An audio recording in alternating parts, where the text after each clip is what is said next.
بسم اللہ الرحمن الرحیم۔ السلام علیکم۔ پیش خدمت ہے عمران سیریز کا ناول سابولیٹ آگر۔ نام کی طرح اس منفرد ناول کے مصنف ہیں مظہر کلیم MA۔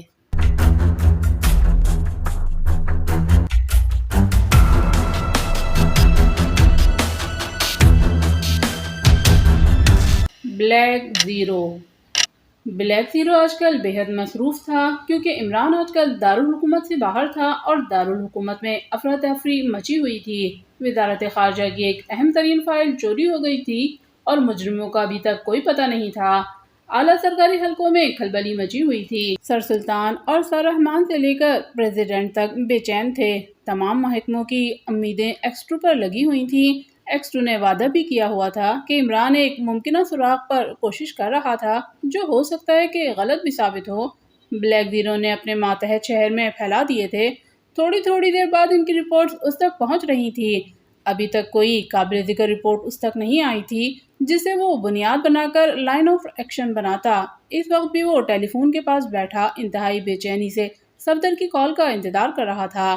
صفدر کو اس نے وزارت خارجہ کے دفتر میں سر سلطان سے کہہ کر بھرتی کروایا تھا کیونکہ اس کے خیال میں فائل کی حفاظت کا زبردست انتظام کروایا گیا تھا، لیکن مجرم ہر انتظام کا توڑ اپنے ساتھ لے کر آئے تھے اور ان کی بدقسمتی تھی کہ وہ جلد بازی میں آخری لمحے میں مار کھا گئے۔ کسی کو پتہ بھی نہ چلتا اور مجرم فائل لے کر چلتے بنتے۔ اس کا مطلب تھا کہ اس فائل کے انتظامات کا راز دفتر خارجہ سے ہی افشا ہوا تھا اور اس کی دو ہی صورتیں ممکن ہو سکتی تھیں۔ ایک تو یہ کہ دفتر کا کوئی ملازم مجرموں کا ساتھی تھا یا مجرموں کو دفتر کے کسی ملازم کا ساتھ حاصل ہے۔ اس چیز کا پتہ لگانے کے لیے اس نے سر سلطان سے کہہ کر صفدر کو وزارت خارجہ میں 2nd کلاس آفیسر بھرتی کروایا تھا۔ صفدر کی ذہانت سے اسے امید تھی کہ وہ بہت جلد یہ معلوم کر لے گا کہ کیا صورتحال ہے۔ بلیک زیرو بیٹھا یہی سب کچھ سوچ رہا تھا کہ اچانک فون کی گھنٹی زور سے بجی اور بلیک زیرو نے چند لمحے رک کر ریسیور اٹھا لیا۔ ایکس 2۔ بلیک زیرو کی مخصوص آواز فضا میں گونجی۔ میں صفدر بول رہا ہوں جناب۔ صفدر کی آواز آئی۔ کیا بات ہے جناب؟ جہاں تک میں نے غور کیا ہے مجھے دفتر کا ایک آدمی مشکوک نظر آیا ہے۔ کون؟ سر، ریکارڈ روم کا آفیسر مسٹر ظفر محمود۔ تمہیں کیا بات مشکوک معلوم ہوئی ہے؟ سر، آج لنچ ٹائم کے دوران ایک غیر ملکی اس سے ملنے آیا۔ میں نے نوٹ کیا کہ اس کی آمد سے مسٹر مظفر محمود کچھ بے چین سے ہو گئے۔ انہوں نے فوراً چاروں طرف اس انداز میں دیکھا جیسے معلوم کر رہے ہوں کہ کوئی ان کی طرف متوجہ تو نہیں۔ میں کھٹک گیا، چنانچہ میں نے ان کی طرف پوری توجہ کر دی۔ مسٹر محمود ظفر اسے اپنے ساتھ گیسٹ روم کے کونے میں لے گئے اور پھر دونوں نے آہستہ آہستہ باتیں کرنا شروع کر دیں۔ میں اٹھ کر باہر برآمدے میں آ گیا تاکہ جب وہ غیر ملکی گزرے تو میں اس غیر ملکی کا چہرہ بغور دیکھ سکوں۔ تقریباً 15 منٹ کے بعد وہ غیر ملکی گیسٹ ہاؤس سے باہر نکلا۔ وہ جب میرے پاس سے گزرا تو میں نے نوٹ کیا جیسے وہ میک اپ میں ہے۔ یہ ٹھیک ہے کہ اس کا میک اپ بہترین تھا لیکن میری نظروں سے وہ چھپا نہ سکا۔ وہ ڈاکٹر اڈگر تھا۔ وہ گیٹ سے باہر چلا گیا۔ چونکہ میں ڈیوٹی پر تھا اس لیے بغیر اجازت دفتر سے باہر نہیں جا سکتا تھا، ورنہ میں کم از کم اس کی کار کے نمبر ضرور نوٹ کر لیتا۔ باقی ٹائم میں مسٹر مظفر محمود کو چیک کرتا رہا۔ میں نے نوٹ کیا کہ وہ کچھ بے چین سے ہیں۔ وہ اپنی بے چینی اور پریشانی کو دبانے کے لیے بہت کوشش کر رہے تھے لیکن ایسا کرنے میں پوری طرح کامیاب نہیں ہو رہے تھے۔ آفس ٹائم ختم ہوتے ہی وہ دفتر سے باہر چل دیے۔ میں نے ان کا تعاقب کیا۔ پہلے تو وہ اپنی کوٹھی پر گئے۔ آدھا گھنٹہ وہاں گزارنے کے بعد ان کی کار باہر نکلی۔ پھر وہ سیدھے ہوٹل خیام میں پہنچے۔ اس وقت وہ ہال میں موجود ہیں اور میں ہوٹل سے باہر ایک پبلک بوتھ سے آپ کو رپورٹ دے رہا ہوں۔ صفدر نے کہا۔ ویری گڈ صفدر، تم میری امیدوں پر پورا اترے۔ تمہاری رپورٹ بہت اہم ہے۔ تم نے آفس میک اپ پہ اٹینڈ کیا تھا؟ جی ہاں جناب، صفدر نے جواب دیا۔ تو ایسا کرو، میک اپ اتار کے ہال پہ جاؤ اور مظفر محمود کی نگرانی کرو۔ میرا خیال ہے مظفر محمود وہاں ڈاکٹر اڈگر کے انتظار میں گئے ہیں۔ میں تنویر کو بھی وہاں بھیج دیتا ہوں جو تم سے الگ ہو کر اس غیر ملکی کا تعاقب کرے گا۔ اب تم رپورٹ واچ ٹرانسمیٹر پر دینا۔ Over and all. Black Zero نے یہ کہہ کر ریسیور رکھ دیا۔ صفدر نے واقعی اہم رپورٹ دی تھی۔ کم از کم کوئی لائن آف ایکشن بتی نظر آئی تھی۔ چند لمحے ٹھہر کر اس نے جولیا کے نمبر ڈائل کیے۔ دوسری طرف سے جولیا نے فوراً ریسیور اٹھا لیا۔ It is Julia sir, Julia کی آواز آئی۔ X2 بلیک زیرو نے کہا۔ یس سر۔ جولیا، تنویر کی ڈیوٹی فوراً خیام ہوٹل میں لگاؤ، وہاں صفدر موجود ہے، وہ ایک شخص کا تعاقب کر رہا ہے، اس شخص سے وہاں ایک غیر ملکی ملنے آئے گا، تنویر کو اس کی نگرانی کرنا ہوگی اور غالباً ڈاکٹر آؤٹگر کی رپورٹ مجھے ٹرانسمیٹر پر دینی ہوگی۔ وہ صفدر سے وہاں آشنائی ظاہر نہ کرے گا، صفدر اسے اشارے سے مطلوبہ غیر ملکی بتا دے گا۔ Okay sir, over and all. Black Zero نے ریسیور رکھ دیا۔ اس کا پروگرام تھا کہ وہ خود ہوٹل خیام پہنچے اور صورتحال کا اندازہ کرے، اس لیے اس نے رپورٹ واچ ٹرانسمیٹر پر دینے کا حکم دیا تھا۔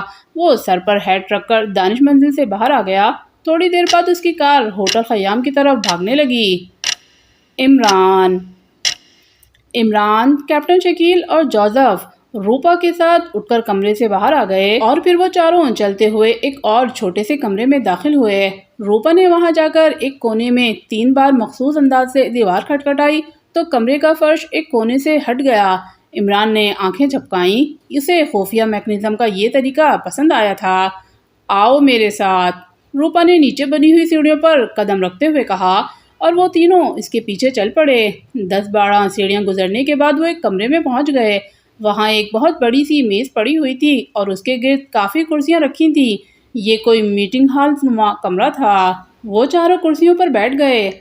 اچھا مسٹر ٹائیگر، میں آپ کا ٹیسٹ لینا چاہتا ہوں، یہ کہہ کر روپا نے میز کی دراز کھولی اور ایک چھوٹا سا فوٹو نکال کر میز پر رکھ دیا۔ فوٹو کی پشت اوپر تھی۔ اس آدمی کو گرفتار کرنا ہے۔ اس کا معاوضہ؟ کیپٹن شکیل نے پوچھا۔ اس کا معاوضہ آپ کو ایڈوانس میں مل جائے گا، میرے خیال میں 50,000 کافی ہیں۔ ٹھیک ہے، کیپٹن شکیل نے کہا، اور روپا نے وہ فوٹو کیپٹن شکیل کے ہاتھ میں پکڑا دیا اور غور سے کیپٹن شکیل کی طرف دیکھنے لگا۔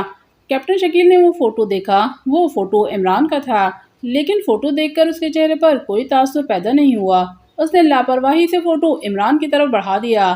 عمران اپنا فوٹو دیکھ کر ایک لمحے کے لیے چونکا اور پھر لاپرواہ بن گیا۔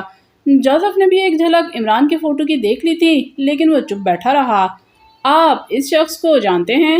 روپا، جس نے عمران کو چونکتے دیکھ لیا تھا، عمران سے مخاطب ہو کر پوچھا۔ جی ہاں، یہ میرے ساتھ بچپن میں گولیاں کھیل چکا ہے۔ عمران دوبارہ اپنی عادت پر آ گیا۔ کیا مطلب؟ اس بار روپا چونک پڑا۔ مطلب صاف ہے، عمران نے اپنے آپ کو سنبھالتے ہوئے کہا، کیونکہ اسے فوراً احساس ہو گیا تھا کہ اس وقت پوزیشن نازک ہے۔ روپا کو مشکوک ہونے کا کوئی موقع نہیں دینا چاہتا تھا، لیکن روپا کی سمجھ میں کچھ نہ آیا۔ مسٹر ٹائیگر کا مطلب ہے کہ وہ اس شخص کو اچھی طرح جانتے ہیں۔ کون ہے یہ؟ روپا نے اشتیاق سے سوال کیا۔ مسٹر روپا، اس کا نام علی عمران ہے اور یہ ڈائریکٹر جنرل سر رحمان کا بیٹا ہے اور کبھی کبھی پولیس کے لیے کام کرتا ہے، کیپٹن شکیل نے جواب دیا۔ بہت خوب، آپ کی معلومات کی داد دیتا ہوں، روپا نے متاثر ہوتے ہوئے کہا۔ اسے کیا کرنا ہے؟ کیا گولی مارنی ہے؟ کیپٹن شکیل نے ایسے لہجے میں پوچھا جیسے کسی مکھی کو پیر تلے کچلنا ہو۔ جوزف کو کیپٹن شکیل کا رویہ ایک بار پھر ناگوار گزرا، لیکن وہ خون کے گھونٹ پی کر چپ رہا۔ اس نے تلخی کم کرنے کے لیے اسٹرنگ کی بڑی بوتل نکالی اور اسے منہ سے لگا لیا۔ اس وقت چھوڑا جب وہ پوری ختم ہو گئی۔ اسے کافی دیر سے طلب محسوس ہو رہی تھی۔ روپا اس کی طرف متوجہ ہو گیا۔ جوزف کو اسٹرنگ پیتا دیکھ کر حیران رہ گیا۔ جوزف نے خالی بوتل کو فرش پر پھینکتے ہوئے کوٹ کی جیب سے دوسری بوتل نکالی اور چند منٹوں بعد اس کا بھی وہی حشر ہوا جو پہلی بوتل کا ہو چکا تھا۔ روپا کی آنکھیں حیرت سے پھٹ رہی تھی۔ آپ بہت اسٹرنگ پیتے ہیں، اس نے جوزف کی طرف دیکھتے ہوئے کہا۔ اس کی بات چھوڑو، یہ سارا دن اسٹرنگ ہی پیتا رہتا ہے، عمران نے کہا۔ روپا ایک طویل سانس لیتے ہوئے کیپٹن شکیل کی طرف متوجہ ہو گیا۔ مسٹر ٹائیگر، یہ شخص ہمارے لیے مدت سے وبال جاں بنا ہوا ہے، انتہائی چست اور چالاک آدمی ہے، کسی صورت میں قابو نہیں آتا۔ اگر آپ اسے زندہ گرفتار کر کے لائیں تو میں آپ کو اس کے شایان نشان کام دے سکوں گا۔ یہ میرا فیصلہ ہے، کیوں نہ اسے گولی مار دی جائے، کیپٹن شکیل نے کہا۔ نہیں، میں اسے سسکا کے مارنا چاہتا ہوں، روپا نے کہا۔ اوکے مسٹر روپا، میرے خیال میں ہم اسے کل زندہ گرفتار کر کے آپ کے پاس پہنچا دیں گے، کیپٹن شکیل نے روپا سے مخاطب ہو کر کہا۔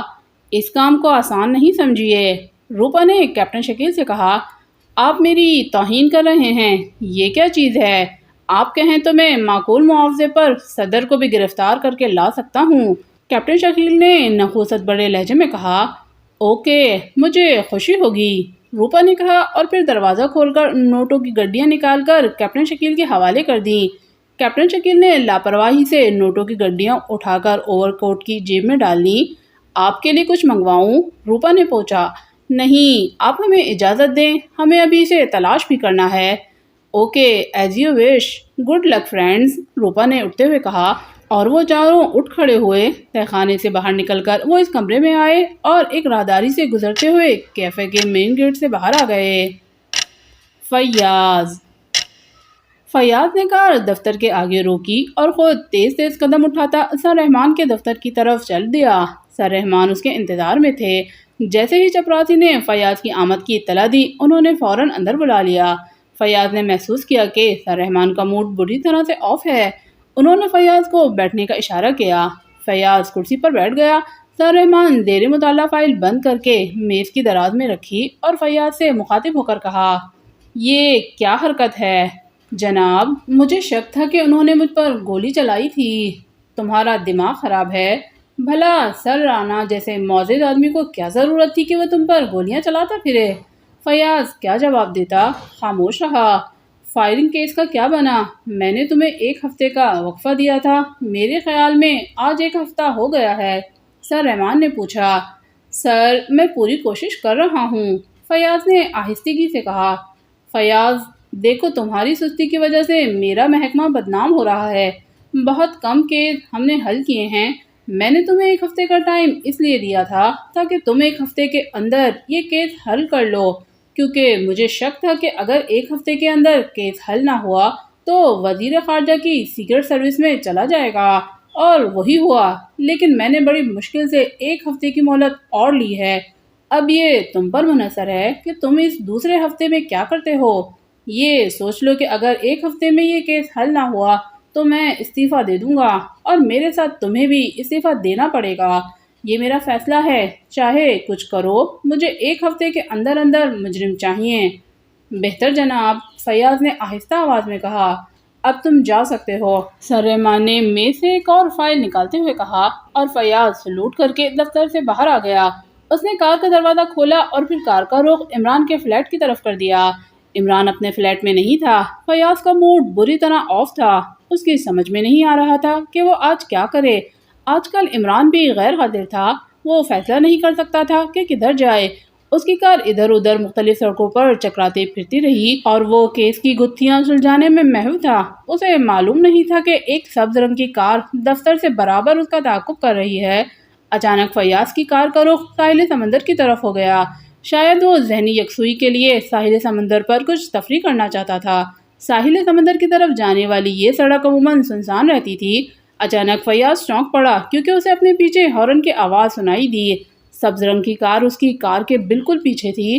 اس نے اپنی کار سائڈ پر کر لی۔ سبز رنگ کی کار تیزی سے اس کی کار کو کراس کرتی ہوئی آگے بڑھ گئی اور پھر فیاض کو پوری قوت سے بریک لگانے پڑے، ورنہ ایکسیڈنٹ ناگزیر تھا۔ کراس کرنے والی کار سڑک پر ترچھی ہو گئی تھی۔ فیاض کے ذہن میں ایک لفظ خطرہ ابھر آیا، لیکن اس سے پہلے کہ وہ کوئی فیصلہ کرتا، سبز رنگ کی کار سے 2 آدمی ہاتھوں میں ریوالور تھامے بڑی تیزی سے اس کی کار کے قریب آئے، اور پھر فیاض کی کار کی دونوں کھڑکیوں سے ریوالور کی نالیں نظر آنے لگی۔ نیچے اترو، ایک آدمی کی بھاری بھرکم آواز آئی۔ یہ کیا حرکت ہے؟ فیاض قدرے سنبھل گیا۔ جلدی کرو، نیچے اترو، ورنہ گولی کسی سپرڈینٹ کا لحاظ نہیں کرتی۔ یہ کہہ کر ریوالور والے نے کار کا دروازہ جھٹکے سے کھول دیا۔ اب فیاض کے پاس نیچے اترنے کے علاوہ کوئی اور چارہ نہ رہ گیا تھا۔ وہ ہاتھ اوپر کیے نیچے اترا اور وہ دونوں اس کو کور کیے ہوئے سبز رنگ کی کار کے قریب لے آئے۔ کار کا دروازہ کھلا اور فیاض ریوالور کے دباؤ کے نتیجے میں پچھلی سیٹ پر بیٹھ گیا۔ بیٹھتے ہی پہلے ایک شخص نے اس کے ہولسٹر سے سروس ریوالور نکال لیا۔ آپ لوگ کون ہیں اور کیا چاہتے ہیں؟ فیاض نے ساتھ والے سے پوچھا۔ خاموش بیٹھے رہیں، اس نے دھمکی آمیز لہجے میں کہا، اور فیاض خون کے گھونٹ پی کر رہ گیا۔ سبز کار تیزی سے چلی، اب اس کا رخ شہر کی طرف تھا۔ فیاض نے پیچھے مڑ کر دیکھا، اس کی کار بھی پیچھے پیچھے آ رہی تھی۔ مجرموں کا کوئی ساتھی اسے چلا رہا تھا۔ شہر کے قریب آ کر کار رک گئی اور پھر ڈرائیور نے کار کا دروازہ کھولا اور فیاض کو نیچے اترنے کے لیے کہا۔ فیاض جیسے ہی نیچے اترا، ڈرائیور نے اس کے دونوں ہاتھ اس کی پشت پر باندھ دیے اور پھر ایک سیاہ رنگ کی پٹی اس کی آنکھوں پر باندھ دی اور اسے دوبارہ کار میں بیٹھنے کا حکم دیا۔ فیاض نے سوچا شاید شہر میں کسی سپاہی کی نظر اس پر پڑے اور وہ پٹی بندی دیکھ کر کار کا تعاقب کرے، لیکن اسے معلوم نہیں تھا کہ اب کے کار کی کھڑکیوں پر پردے کھینچ دیے گئے تھے۔ کافی دیر کے بعد کار رکی اور فیاض کو نیچے اتارا گیا۔ ریوالور کا دباؤ اب بھی اس کی پسلیوں پر موجود تھا۔ ایک شخص اس کا بازو پکڑے اسے مختلف کمروں سے پھراتا ہوا ایک ہال کمرے میں لے گیا۔ وہاں جا کر اسے ایک ستون سے باندھ دیا گیا اور اس کی آنکھوں سے پٹیاں کھول دی گئیں۔ جیسے ہی اس کی آنکھوں سے پٹیاں کھلیں، اس نے دیکھا کہ وہ ایک ہال کمرے میں ہے جس میں ایک شخص منہ پر نقاب ڈالے کرسی پر بیٹھا ہے۔ باقی وہی لوگ تھے جو اسے لائے تھے۔ کرسی پر بیٹھا ہوا شخص اٹھ کھڑا ہوا اور وہ آہستہ آہستہ چلتا ہوا اس کے قریب آیا۔ اس کی آنکھیں نقاب کے اندر سے چمک رہی تھیں۔ تم سپرنٹینڈنٹ فیاض ہو؟ اس نے غراتے ہوئے پوچھا۔ ہاں، فیاض نے مختصر سا جواب دیا۔ اس کی سمجھ میں نہیں آ رہا تھا کہ یہ لوگ اسے یہاں کیوں پکڑ کے لائے ہیں، اور کیا یہی فائرنگ والے مظلم ہیں؟ تم علی عمران کو جانتے ہو؟ اس نقاب پوش نے دوسرا سوال کیا اور فیاض چونک پڑا، ایک لمحے کے لیے حیران رہ گیا اور پھر اس نے اس بات میں سر ہلا دیا۔ تم اس کا پتہ بتا سکتے ہو؟ اس نقاب کی آواز میں نرمی آ گئی تھی۔ تمہیں اس سے کیا کام ہے؟ فیاض نے پوچھا۔ اس سے تمہارا کوئی مطلب نہیں، اس نے جواب دیا۔ پھر میں اس کا پتہ نہیں بتلا سکتا۔ دیکھو، تم ضد نہ کرو، اس کا پتہ بتا دو ورنہ میں سختی پر مجبور ہو جاؤں گا۔ نقاب پوش کی آواز میں اب بھی نرمی تھی۔ جب تک تم اس سے کام نہیں بتاؤ گے میں اس کا پتہ نہیں بتاؤں گا۔ فیاض کے لہجے میں سختی نمایاں تھی۔ ہمیں اس سے ایک ضروری کام ہے، ہمیں اس سے ملنا ہے۔ وہ ضروری کام کیا ہے یہ نہیں بتایا جا سکتا تو پھر میں اس کا پتہ بھی نہیں بتا سکتا، فیاض نے ترکی بدرکی جواب دیا۔ نقاب پوش کے لہجے میں غراہٹ اونچ کر آئی۔ اس نے پاس کھڑے ہوئے آدمی کو اشارہ کیا اور وہ باہر چلا گیا۔ تھوڑی دیر بعد وہ ایک سرنج لے کر اندر داخل ہوا۔ سرنج میں کوئی سرخ رنگ کا سیال مادہ بھرا ہوا تھا۔ یہ دیکھو، اس سیال کو غور سے دیکھ لو، اس کے جسم میں جاتے ہی تم وہ سب کچھ صحیح صحیح بتا دو گے۔ اس سے جو تمہارا حشر ہوگا اس کا تم زندگی بھر تصور نہیں کر سکتے، چنانچہ بہتر یہی ہے کہ تم پہلے بتا دو۔ تم جو کچھ کرنا چاہتے ہو کر کے دیکھ لو، فیاض نے مضبوط لہجے میں کہا۔ اوکے، نقاب پوش نے کہا اور پھر آگے بڑھ کر اس نے جھٹکے سے فیاض کی قمیض بازو سے پھاڑ ڈالی۔ فیاض بندھے ہوئے ہونے کی وجہ سے مجبور تھا، وہ کسمسا کر رہ گیا۔ نقاب پوش نے ایک لمحہ توقف کیا اور پھر سرنج کی سوئی فیاض کے بازو میں گھوم دی۔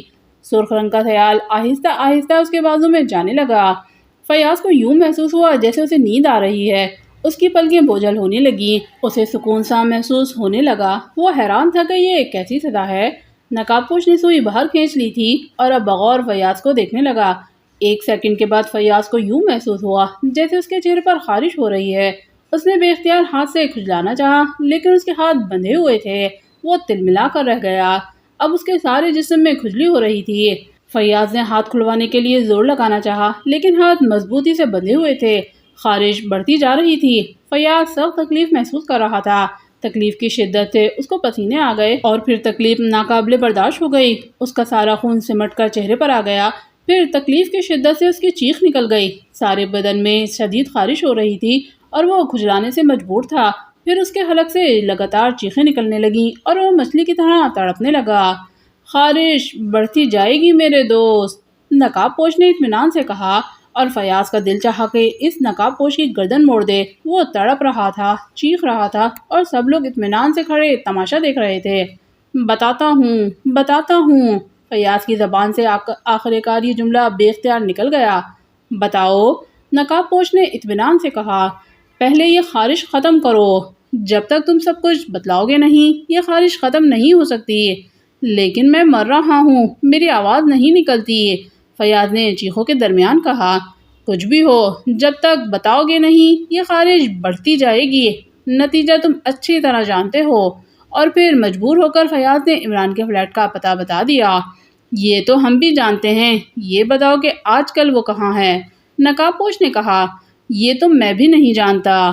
ٹھیک ہے تو پھر بھگتو، نقاب پوش نے اطمینان سے کہا۔ میں سچ کہہ رہا ہوں، وہ آج کل اس کے متعلق کچھ نہیں جانتا، مجھے خود اس کی تلاش ہے۔ نہیں، تم اس کے متعلق جانتے ہو، نقاب پوش نے اس کی آنکھوں میں دیکھتے ہوئے کہا۔ میں سچ کہہ رہا ہوں، فیاض نے کرب آمیز لہجے میں کہا، اور نقاب پوش کو اس کے لہجے میں سچائی کی جھلکیاں دکھائی دیں۔ اوکے، اس نے ساتھ والے آدمی کو اشارہ کیا اور وہ فوراً باہر چلا گیا، اور تھوڑی دیر بعد وہ اندر آیا تو اس کے ہاتھوں میں ایک گلاس تھا جس میں زرد رنگ کا سیال تھا۔ اس نے وہ گلاس فیاض کے منہ سے لگا دیا۔ فیاض نے تڑپتے ہوئے وہ پی لیا۔ جیسے ہی وہ سیال اس کے حلق سے نیچے اترا، اسے یوں محسوس ہوا جیسے اس کے جسم میں برف پڑ گئی ہو۔ کھجلی بالکل غائب ہو گئی تھی اور وہ بے دم ہو گیا۔ اسے کھولو اور روم نمبر 3 میں بند کر دو، نقاب پوش نے ایک آدمی سے کہا۔ اس کے متعلق کل باس کوئی فیصلہ کرے گا، اور خود کمرے سے باہر چلا گیا۔ کوٹھی کے گیٹ پر آ کر ایک کار رکی تو باہر کھڑا چوکیدار ہوشیار ہو گیا۔ وہ تیزی سے چلتا ہوا ڈرائیور کے نزدیک آیا۔ اس نے ہلکے سے ایک لفظ کہا، سابولیٹ۔ ڈرائیور کی سیٹ پر بیٹھے ہوئے غیر ملکی نے کہا، آگر، اور پھر ڈیش بورڈ سے ایک کارڈ نکال کر چوکیدار کو دے دیا۔ کارڈ پر گھونگھے کا نشان بنا ہوا تھا۔ چوکیدار یہ کارڈ دیکھتے ہی اٹینشن ہو گیا۔ اس نے لپک کر کوٹھی کا گیٹ کھولا اور کار بھاگتی ہوئی پورچ میں جا کھڑی ہوئی۔ کار کا دروازہ کھلا اور ایک سیاہ پوش ہاتھ میں فائل اٹھائے اندر داخل ہوا۔ لمبا سا کوریڈور پار کر کے وہ آخری کونے میں واقع کمرے کے سامنے جا کر رک گیا۔ دروازہ بند تھا۔ اس نے 3 بار دروازے پر مخصوص انداز میں دستک دی۔ دروازہ بے آواز کھل گیا۔ کمرے کے وسط میں ایک میز موجود تھی جس کے گرد 4 کرسیاں پڑی ہوئی تھیں۔ ان میں سے ایک پر ایک نقاب پوش موجود تھا۔ اندر آنے والے سیاہ پوش نے ادب سے سلام کیا اور پھر بڑے مؤدبانہ طریقے سے فائل پہلے سے موجود نقاب پوش کے سامنے رکھ دی۔ لے آئے ہو؟ نقاب پوش کی گرجدار آواز کمرے میں گونجی۔ یس سر، اس نے مؤدبانہ طور پر جواب دیا۔ بیٹھو، نقاب پوش نے کرسی کی طرف اشارہ کرتے ہوئے کہا۔ اس وقت اس کی آواز میں قدرے نرمی آ گئی تھی۔ پھر نقاب پوش نے فائل پر لگی ہوئی مہریں چیک کی۔ سب مہریں بدستور موجود تھیں۔ اس نے جلدی سے وہ مہریں توڑیں اور پھر فائل کا فیتہ کھول کر فائل کھول دی۔ فائل میں موجود کاغذات کو دیکھ کر اس کی آنکھیں چمک اٹھیں۔ وہ جلدی جلدی فائل کی ورگردانی کرنے لگا۔ 1 منٹ کے بعد اس نے فائل بند کرتے ہوئے اطمینان کی سانس لی۔ ویری گڈ، نقاب پوش نے تحسین آمیز لہجے میں کہا، اور فائل لانے والے سیاہ پوش کا چہرہ خوشی سے چمکنے لگا۔ باقی ساتھی کہاں ہیں؟ نقاب پوش نے پوچھا۔ وہ آ رہے ہیں سر، سیاہ پوش نے ادب سے جواب دیا۔ اتنے میں کمپاؤنڈ میں کاریں رکنے کی آوازیں آئیں۔ وہ آ گئے ہیں سر، سیاہ پوش نے ادب سے کہا۔ کتنے ساتھی کام آئے؟ میرے خیال میں 4 یا 5، سیاہ پوش کا لہجہ بے حد مؤدبانہ تھا۔ اوکے، تم سب آرام کرو، تم نے جو کارنامہ انجام دیا ہے اس کا پورا صلہ تم کو دیا جائے گا۔ تھینک یو سر، سیاہ پوش نے کھڑے ہوتے کہا اور پھر سلام کرتا ہوا دروازہ کھول کر کمرے سے باہر نکل گیا۔ اس کے جانے کے بعد نقاب پوش نے اٹھ کر دروازے کی اندر سے کنڈی لگائی اور پھر پلٹ کر ایک الماری کی طرف بڑھا۔ اس نے الماری کھولی، اس میں کپڑے بھرے ہوئے تھے۔ اس نے الماری کے سائیڈ میں لگی ہوئی ایک کھوٹی کو ہلکے سے کھینچا۔ الماری کا وہ تختہ جس پہ کپڑے لٹک رہے تھے آہستہ سے گھوم گیا۔ اب جو تختہ سامنے آیا اس کے کونے میں ایک چھوٹا سا ٹرانسمیٹر رکھا ہوا تھا۔ اس نے ٹرانسمیٹر کا بٹن دبایا۔ اس میں لگا ہوا ایک سبز رنگ کا بلب جل اٹھا۔ سائیں سائیں کی آوازیں گونجنے لگیں۔ Hello, hello, Marty speaking. وہ 1 منٹ تک بار بار یہی فقرہ دہراتا رہا۔ اچانک سائیں سائیں کی آوازیں آنا بند ہو گئیں اور سبز رنگ کے بلب کے ساتھ ایک زرد رنگ کا بلب بھی جل اٹھا۔ Hello, who is here? Transmitter کے مائکرو فون سے ایک کرخت آواز سنائی دی۔ مارٹی اسپیکنگ سر، نقاب پوش نے مؤدبانہ لہجے میں کہا۔ Code word. ٹرانسمیٹر سے آنے والی کرخت آواز دوبارہ گونجی۔ نمبر 21، سابولیٹ آگر۔ نقاب پوش جس کا نام مارٹی تھا وہ بولا۔ یس، کیا رپورٹ ہے؟ سر، آپریشن 0 کامیاب ہو گیا ہے۔ ویری گڈ، فائل دیکھ لی تم نے؟ یس سر، فائل صحیح ہے۔ اوکے، میرے پاس بھجوا دو۔ سر، ابھی پورے ملک میں CID اور پولیس اس فائل کو ڈھونڈنے میں لگی ہوئی ہوگی، مارٹی نے ڈرتے ڈرتے کہا۔ کیا میں سمجھ لوں کہ مارٹی تم بزدل ہو گئے ہو؟ آواز میں کرختگی شدت اختیار کر گئی۔ نو باس، میں حفاظت کے خیال سے کہہ رہا تھا۔ نقاب پوش کی آواز گونجی۔ مجھے کمزور آدمی ہرگز پسند نہیں، آئندہ ایسی بات مت کرنا۔ تم ایسا کرو، نمبر 216 کے حوالے کر دو، فائل مجھ تک پہنچ جائے گی۔ باس نے جواب دیا۔ اوکے سر، میں فائل اس تک پہنچا دیتا ہوں۔ اوکے، اوور اینڈ آل۔ اور اس کے ساتھ ہی زرد رنگ کا بلب بجھ گیا۔ سائیں سائیں کی آوازیں دوبارہ آنے لگیں۔ نقاب پوش نے ایک لمحہ انتظار کیا اور پھر بٹن بند کر دیا۔ سبز رنگ کا بلب بھی بجھ گیا۔ اس نے الماری میں لگی ہوئی اسی کھوٹی کو دوبارہ کھولا اور پھر تختہ گھوم گیا۔ اب سامنے دوبارہ کپڑے لٹک رہے تھے۔ اس نے الماری بند کر دی، نقاب اتار کر سوٹ کی جیب میں رکھا اور پھر میز کی دراز سے ہینڈ بیگ نکالا، فائل اٹھا کر اس میں رکھی اور ہینڈ بیگ کو تالا لگا کر دروازے کی طرف موڑا۔ اس نے کنڈی کھولی اور باہر نکل آیا، پھر پورچ میں کھڑی ہوئی سیاہ رنگ کی کار کی طرف آیا۔ اس نے جھٹکے سے دروازہ کھولا اور ڈرائیونگ سیٹ پر بیٹھ گیا۔ کار ہلکی سی آواز میں سٹارٹ ہوئی اور آہستہ آہستہ چلتی ہوئی گیٹ کی طرف آئی۔ چوکیدار نے جلدی سے گیٹ کھولا اور کار سڑک پر پہنچ گئی۔ اب اس کی رفتار انتہائی تیز تھی۔ عمران، کیپٹن شکیل اور جوزف کی کار انہیں لیے ہوئے دارالحکومت پہنچ چکی تھی۔ عمران نے جوزف کو دانش منزل چلنے کا حکم دیا اور چند لمحوں بعد کار دانش منزل میں پہنچ گئی۔ وہ تینوں تیزی سے چلتے ہوئے ڈرائنگ روم میں آ پہنچے۔ جوزف، تم دروازے پر پہرا دو، عمران نے جوزف کو کہا اور جوزف دروازے سے باہر نکل گیا۔ اب عمران نے ڈرائنگ روم کی میز سے خفیہ خانے میں سے ٹرانسمیٹر نکالا اور اس کا بٹن آن کر دیا۔ چند لمحوں بعد اس کی آواز ابھری، X2 اسپیکنگ۔ X2 کی مخصوص آواز سنائی دی۔ میں عمران بول رہا ہوں جناب۔ عمران کا لہجہ مؤدبانہ تھا۔ ادھر بلیک زیرو سمجھ گیا کہ عمران کے ساتھ کیپٹن شکیل موجود ہے، اسی لیے عمران مؤدبانہ لہجے میں جواب دے رہا ہے۔ کیا رپورٹ ہے؟ X2 کی آواز قدرے کرخت ہو گئی۔ سر، ہم نے روپا پر ڈال دیا ہے اور اس نے ہمیں گروہ میں ملانے کے لیے ایک شرط لگائی ہے۔ عمران رک گیا۔ رکو مت، میں سن رہا ہوں جناب۔ اس نے کہا ہے کہ ہم عمران کو گرفتار کر کے اس کے حوالے کر دیں، تبھی وہ ہمیں اپنے گروہ میں شامل کرے گا۔ پھر کیا ارادہ ہے؟ سر، میری ایک تجویز ہے کہ صدیقی کو میرا میک اپ کر کے ہمارے ساتھ بھیج دیجیے۔ تجویز قبول ہے، میں صدیقی کو ابھی بھیجتا ہوں۔ اور کوئی بات؟ X2 کے لہجے میں نرمی آ گئی تھی۔ ایک اور بات ہے جناب، عمران نے قدرے رکتے ہوئے کہا۔ سر، 1 تولہ بادام روغن چاہیے، عمران نے کیپٹن شکیل کو آنکھ مارتے ہوئے کہا اور کیپٹن شکیل اس کی شرارت پر مسکرا دیا۔ کیا مطلب؟ X2 کی آواز میں غصے کے بجائے حیرت نمایاں تھی۔ مسٹر صدیقی کے سر پر مالش کرنے کے لیے۔ X2 کا کہکہا فضا میں گونجا۔ کیپٹن شکیل نے X2 کا کہکہا پہلی بار سنا تھا۔ عمران واقعی عجیب تھا، کہیں مذاق کرنے سے نہیں چکتا تھا۔ میں سمجھ گیا عمران، لیکن صدیقی ذہین ہے، اسے بادام روغن کی ضرورت نہیں۔ X2 کی آواز سنجیدہ تھی۔ کچھ نہ سمجھیں، خدا کرے کوئی، عمران نے ہلکی آواز میں کہا۔ تم نے کیا کہا؟ کچھ نہیں سر، میں کیپٹن شکیل سے ذرا چونچ لڑا رہا تھا، عمران نے جلدی سے کہا اور ٹرانسمیٹر بند کر دیا۔ عمران نے اس کا بٹن بند کر کے اسے میز کی دراز میں رکھ دیا اور خود کیپٹن شکیل کے ساتھ والے صوفے پر بیٹھ گیا۔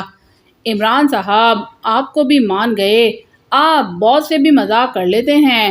اوئے، میں کوئی اس چوہے سے ڈرتا ہوں، عمران نے بازو کے پٹھے پر ہاتھ مارتے ہوئے کہا اور کیپٹن شکیل ہنس پڑا۔ جوزف، اندر آ جاؤ، اب پہرے کی ضرورت نہیں، عمران نے زور سے ہانک لگائی۔ وہ دروازہ کھول کر اندر آ گیا اور عمران کے سامنے والے صوفے پر بیٹھ گیا۔ اس نے بیٹھتے ہی اسٹرنگ کی بوتل نکالی، اس کا کاک اڑایا اور بوتل منہ سے لگا لی اور اسی وقت بوتل ہٹائی جب وہ بالکل خالی ہو گئی۔ اس کے بعد اس نے دوسری بوتل نکالی اور اس کا بھی وہی حشر ہوا جو پہلی کا ہوا تھا۔ کیپٹن شکیل کی آنکھوں میں حیرت کا عنصر نمایاں تھا۔ ارے بس کرو، کیوں میرا کباڑا کر رہے ہو؟ آج کل اسٹرنگ ویسے بھی مہنگی ہو گئی ہے، عمران نے چیختے ہوئے کہا۔ باس، مجھے اسٹرنگ پیتے ہوئے مت ٹوکا کرو، اسٹرنگ مہنگی ہو گئی ہے تو اب میں اس کے بدلے پانی پینے سے تو رہا، جوزف نے مسکین صورت بناتے ہوئے کہا۔ کاش تم اسٹرنگ کے بجائے پانی پیتے تو کتنا اچھا ہوتا، عمران نے ٹھنڈی سانس بھرتے ہوئے کہا۔ باس، اگر میں اسٹرنگ کی جگہ پانی پی رہا ہوتا تو کب کا مر چکا ہوتا۔ ارے تو کیا ہم مر گئے ہیں؟ عمران نے غصے سے بھرپور لہجے میں کہا۔ باس، تم گریٹ آدمی ہو، میرا اور تمہارا کیا مقابلہ، جوزف کا لہجہ خوشامدانہ تھا۔ بس زیادہ مکھن نہ لگاؤ، عمران نے کہا اور کیپٹن شکیل ہنس پڑا۔ اتنے میں دروازہ کھلا اور صدیقی اندر آ گیا، لیکن کمرے میں داخل ہوتے ہی وہ ٹھٹک گیا کیونکہ کمرے میں بیٹھی ہوئی تینوں صورتیں اس کے لیے اجنبی تھیں۔ کون ہو تم لوگ؟ صدیقی نے ان سے مخاطب ہو کر کہا۔ پہلے اپنا تعارف کرائیں، عمران کی آواز بدلی ہوئی تھی۔ میں کہتا ہوں، کون ہو تم؟ جلدی بتاؤ، صدیقی نے جیب سے ریوالور نکالتے ہوئے کہا۔ ہمیں X2 نے بلایا ہے، عمران نے جواب دیا۔ صدیقی ایک اجنبی کی زبان سے ایکسٹرو کا نام سن کر چونک پڑا۔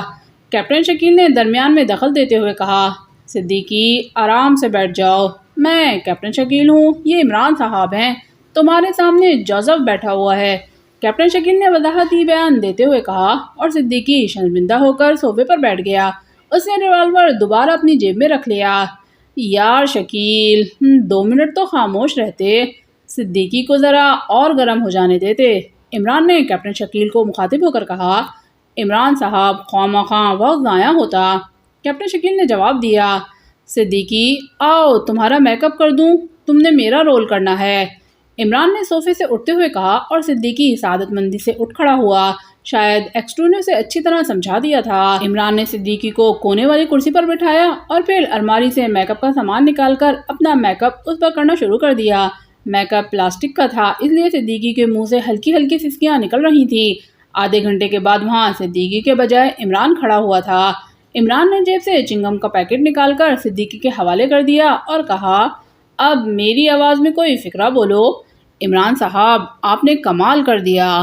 صدیقی نے آئینے میں اپنی شکل دیکھتے ہوئے کہا، آواز اور لہجہ بالکل عمران کا سا تھا۔ عمران نے اطمینان کی سانس لی۔ اوکے تم پاس ہو گئے ہو، چلو چلیں۔ اور پھر سب ایک ایک کر کے کمرے سے باہر نکل گئے اور کمپاؤنڈ میں کھڑی ہوئی کار میں بیٹھ گئے۔ جوزف ڈرائیونگ سیٹ پر تھا، پچھلی سیٹ پر عمران اور کیپٹن شکیل کے درمیان صدیقی بیٹھا ہوا تھا۔ بلیک زیرو کی کار جب ہوٹل خیام کے کمپاؤنڈ میں جا کر رکی تو اس نے محسوس کیا کہ ہال میں افراتفری مچی ہوئی ہے۔ وہ جلدی سے کار سے اترا اور تیز تیز قدم بڑھاتا ہوا ہال کمرے میں کی طرف چلا گیا۔ ہال کے دروازے بند تھے۔ اس نے خفیہ پولیس کہہ کر دروازہ کھلوایا اور اندر گھس گیا۔ اندر جا کر اس نے دیکھا کہ چاروں طرف خون ہی خون پھیلا ہوا ہے۔ ایک میز پر مظفر محمود کی لاش پڑی ہوئی تھی، اس کا سارا جسم گولیوں سے چھلی ہوا تھا۔ اس کے ارد گرد کی میزوں پر تقریباً 10 آدمیوں کی لاشیں پڑی تھیں۔ اس نے بے چینی سے ادھر ادھر نظریں دوڑائیں، اسے صفدر کہیں نظر نہ آیا، مگر ایک کونے کی طرف دیکھ کر وہ چونک پڑا۔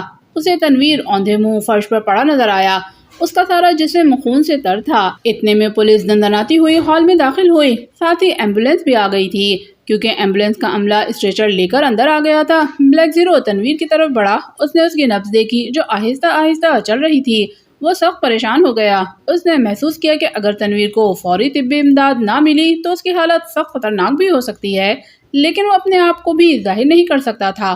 اچانک 2 آدمی اسٹریچر لیے تنویر کے پاس آئے اور انہوں نے تنویر کو اسٹریچر پر لٹایا اور پھر باہر ایمبولینس کی طرف چلے۔ بلیک زیرو نے سوچا تنویر کا علاج اسپتال کے جنرل وارڈ میں ہونے کے بجائے دانش منزل میں ہونا چاہیے، لیکن پولیس کی موجودگی میں ہال سے باہر جانے کا کوئی موقع نہیں تھا۔ پولیس والے مارے حیرت کے کم از کم بے ہوش تو ضرور ہو جاتے اگر انہیں ایکسٹرو کا پتہ چل جاتا، اور اتنے میں تنویر اسٹریچر پر لدا ہوا باہر جا چکا تھا۔ دوسرے زخمی بھی اسٹریچر پر لدے ہوئے باہر جا رہے تھے۔ بلیک زیرو نے چاروں طرف نظریں دوڑائیں، اس نے سچویشن کا جائزہ لیا تاکہ اگر بھاگ نکلنے کی کوئی گنجائش ہو تو وہ اسے عملی جامہ پہنا سکے، مگر ہال کے تمام دروازے بند تھے، صرف ایک دروازہ کھلا تھا جس پر 2 سپاہی تعینات تھے۔ زخمی اسی راستے سے جا رہے تھے۔ ہال میں موجود تمام افراد سمٹ کر مختلف کونوں میں چلے گئے تھے۔ بظاہر باہر نکلنے کی کوئی صورت نہ تھی، اور بلیک زیرو کی چھٹی حس کہہ رہی تھی کہ وہ جتنی دیر کرے گا اتنا ہی تنویر موت کے منہ میں چلا جائے گا۔